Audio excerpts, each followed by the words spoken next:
Hello everyone and welcome back to another Barca match review. I'm getting this video out a bit late because I couldn't make it right after the game, but it's still a video I want to get out because there are some very important talking points to talk about Barcelona based off this game, and they must be discussed because now the schedule is becoming extremely important. There's knockout games every other week, and Barca need to be identified whether they can be a team that can compete in these games or not.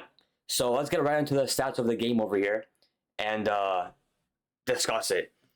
So the simple, more important stats are Barca had 67% possession, and there were 7 big chances in their favor compared to Atletico Madrid's 4.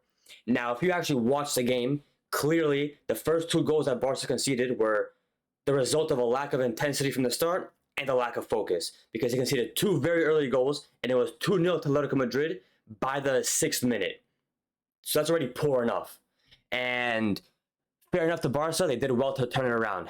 Over the past 5, 6, 7 years, when Barca conceded goals, they conceded goals, and that's it. But now, recently under Flick, the mentality has changed, and if they concede early goals or they suffer an in-game comeback, they know how to turn it around.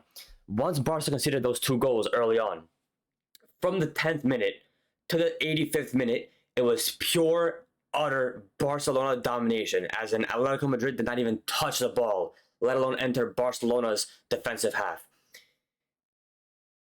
I mean, the players of the match, Rafinha, Pedri, Yamal ended up, feeling himself more into the game, but he didn't start too well. Inigo and Kubarsi did well for the main part of it. Balde, put in a decent shift. Chesney actually made some good saves. But there are some players you want to talk about here today. Now, overall, once Barca did start scoring the goals, that first goal for Pedri, wonderful play, wonderful finish. That second goal, great crossing from a corner, great header for Kubarsi. Nice to see him get his first Barca goal in a game like this especially. Then it was another goal for Inigo Martinez from the corner, similar play, and that was 3-2. And then in the second half, it was 4-2 Barcelona after a great Yamal dribble and a tap-in for Lewandowski.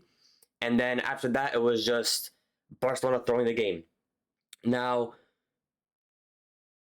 there's 2 main talking points I want to consider, but the small ones I want to talk about right now is Koundé as a right back. Firstly, Koundé, he didn't have the worst of games, but he by no means had a good game. And just because he got an assist doesn't mean anything. He is very shaky when it comes to the right back spot because obviously he is a center back converted right back. And when that's the case, you're not going to have the most technically advanced player. He's not some demon dribbler. He's not a demon passer. He's decent at these things, but he's not crazy. And for that reason, he's more of a defensive fullback rather than attacking, even though he does get up there because he has to in this Hansi Flick system. Koundé now, he is very shaky because there are many times in games, especially bigger games, where he loses focus defensively, like he loses his man, or he fails to, be positionally aware, or he makes poor passes that directly lead to a counterattack. And that's what happened for the second goal. He made a very poor pass that was absolutely unnecessary compared to the pressure he was facing. It was unnecessary, and Atleti scored the second goal from that.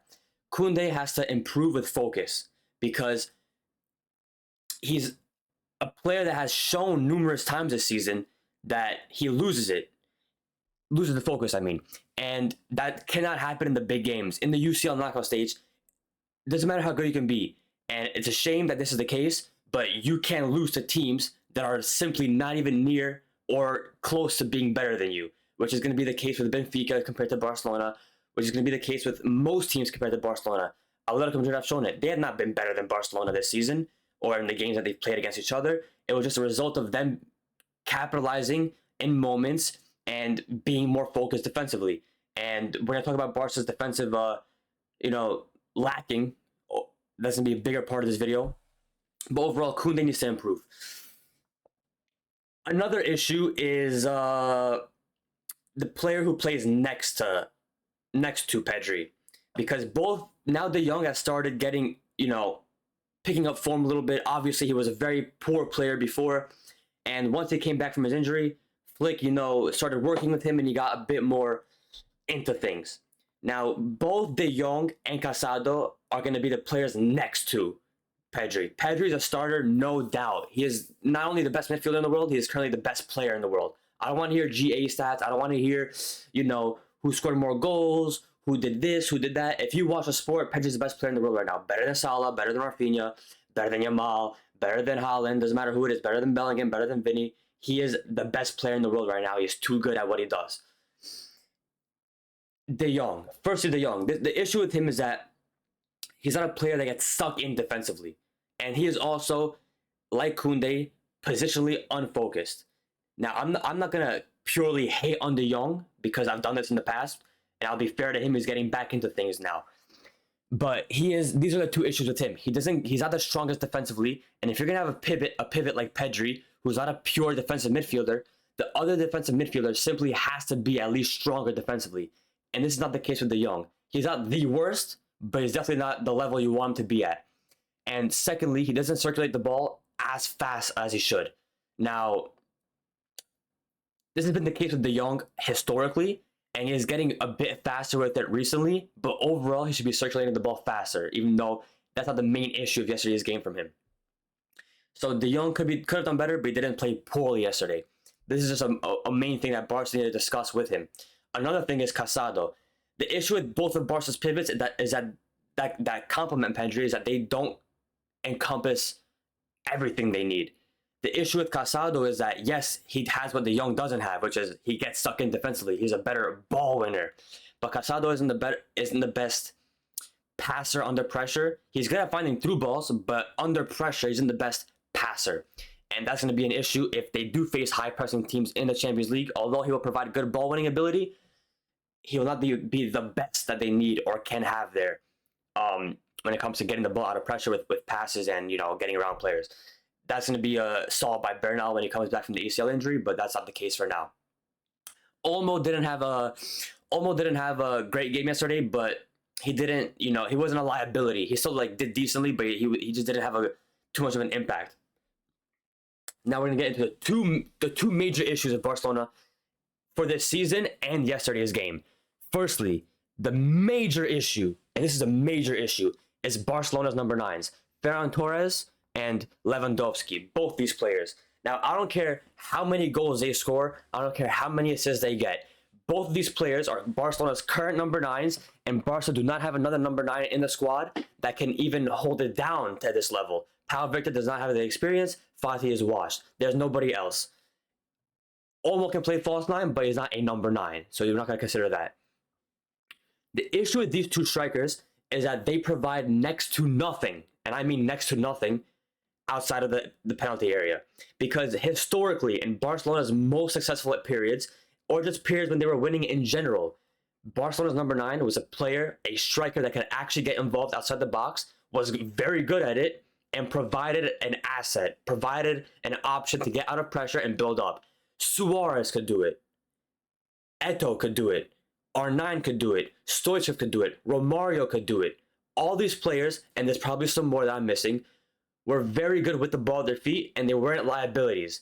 Both Lewandowski and Ferran Torres, as I'm going to show you right now, are liabilities. Now, Ferran Torres, fair enough, he started, and he hasn't been a starter. He's more of a bench player. But Lewandowski, for sure. Now, I know he gets the goals every now and again, but it's not enough. Look at this Lewandowski play. This was towards the end of the game when Barca needed to get out of pressure because Atleti was pushing up for the equalizer. Inigo Martinez plays a pass into Lewandowski over here. Lewandowski, look at the space he has. He has one person pressing him. All the three players over here are not really going for him yet, but they're pressing him. He's receiving the ball. Look at all the space he has here.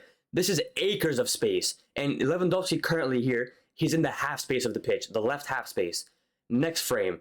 This is the touch that Lewandowski takes. He takes the touch into space, fair enough, but look at his touch. His touch literally takes him to the sideline. So half the space he had was already eaten up by his poor touch. At that point, his space is reduced by at least 50%. Okay, next frame. Once that happens, look how fast. This is where he had the touch. The touch took him to the sideline from over here. This was his next touch, and instantly he's under pressure. Now Lewandowski is not a player that's gonna dribble past somebody. He's not that guy because he's 37, and either way, he was never the best of dribblers or anything like that. So over here, he's under pressure, and he loses it, of course. And then it's Sorloth who receives the ball from the tackle, and Atleti are once again counterattacking. Now, if Barca had a player currently, like the player I've been advocating for Barca to sign, Alexander Isak, he in no way loses the ball here, because it's not because he's too good at it. It's because there's so much space there that it's difficult to lose the ball there. Alexander Isak does not lose the ball here, and not only that, he generates a counterattack off of it. He finds a space, he turns around, he gets to pass a player if he needs to, and he finds the correct pass. And this is the type of striker Barca has needed historically, because they're never a team that's gonna sit back, hoof the ball up, and try to get an attack off that. They're gonna be a team that builds up. They believe in a positive outlook on the sport. They're not gonna play anti-football. They're gonna play pure attacking football. And when that's the case, you have to build up with passes, and you have to have all the players on the pitch with ability to do it. Now, this is the issue with Lewandowski and Ferran. And it doesn't matter if Lewandowski and Ferran... It wouldn't matter if Lewandowski and Ferran don't provide something outside the box. If they finish a decent amount of chances. But both these players miss at least 50% of big chances. And by big chances, I mean like tap-in chances, like chances in the area, the ball's on the ground, and it should be in the net, like with a 90% conversion rate. But they miss at least 50% of them. And when this is the case, clearly you have an issue, because you cannot be generating as many chances as Barca does, because yesterday they had almost 4 XG compared to Atletico Madrid's 1.6. This was the same case in the league game in December against them, and both times Barca failed to win. So clearly you have a finishing issue when you generate that many chances, that many expected goals, and don't score more than it. Secondly, this is Barca's second issue. This was the first one. Barca's second issue is game state management, because both times versus Atletico Madrid, Barca had the lead. Wait, was it that they... What was the score in the other Atletico Madrid game that they played in December? Was it 2-1?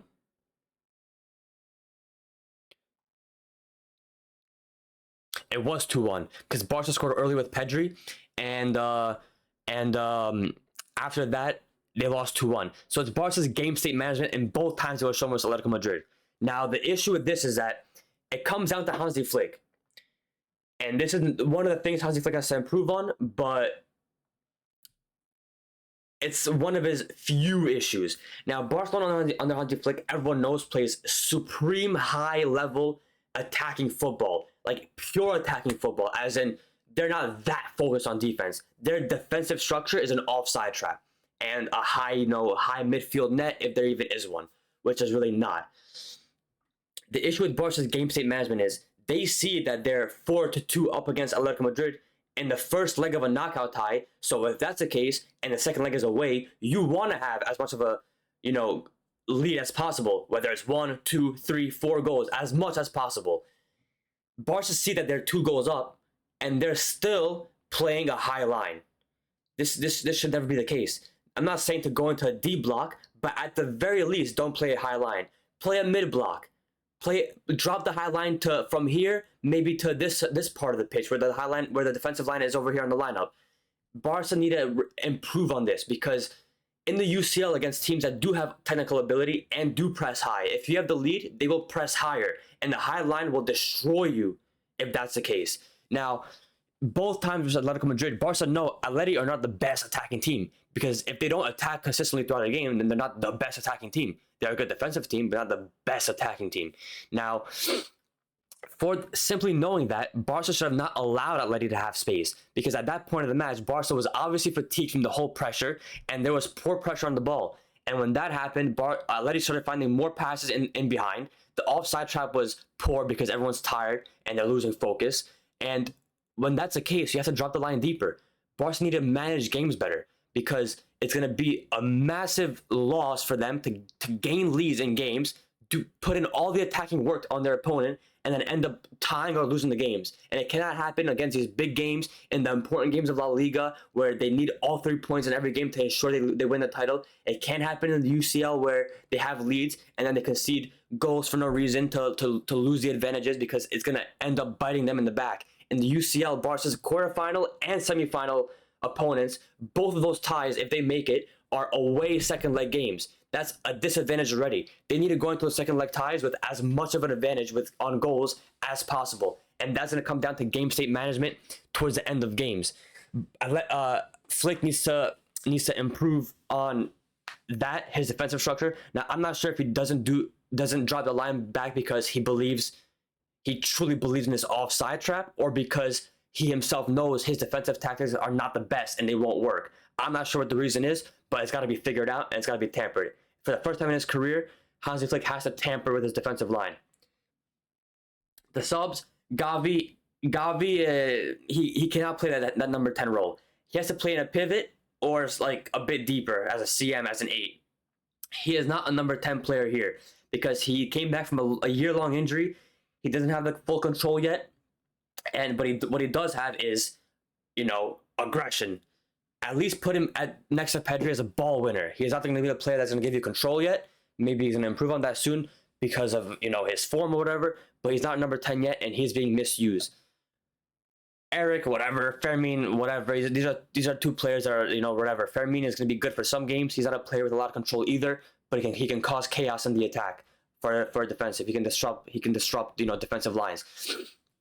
Overall, these are Barca's issues. This 4-4 game, it doesn't matter if it's Atletico Madrid. This feels like a loss for Barca fans, for Barcelona, because they played a game that should have ended 6-2, 7-1, 5-0, 5-1. This was a game that should have ended with that much of a goal margin, but it didn't because of poor game management and, once again, poor finishing. There are two major issues for Barcelona. I know this is a big rant rather than a overall match review, as more of a dissecting Barca's issues, but these are two issues that are major, and they've been shown this season numerous times. But the fact that they were this prominent again in a big game like this, in a knockout tie of the first leg, they've got to be solved soon. Isak needs to be signed. I didn't discuss Barca's left wing issues yet because they weren't too shown in yesterday's game, but there is issues there as well, and it's not Rafinha's fault, but they are there. Let me know what you guys think, and I'll see you for the next video. Barca play against Real Sociedad in the league at home on the weekend. Once again, every game becomes important. It doesn't matter if it's Leganés, Sociedad, Real Madrid, Bayern, Benfica. It doesn't matter who it is now. Every game is a must-win if they want to win trophies, if they want to win the treble this season. I'll see you guys in the next video.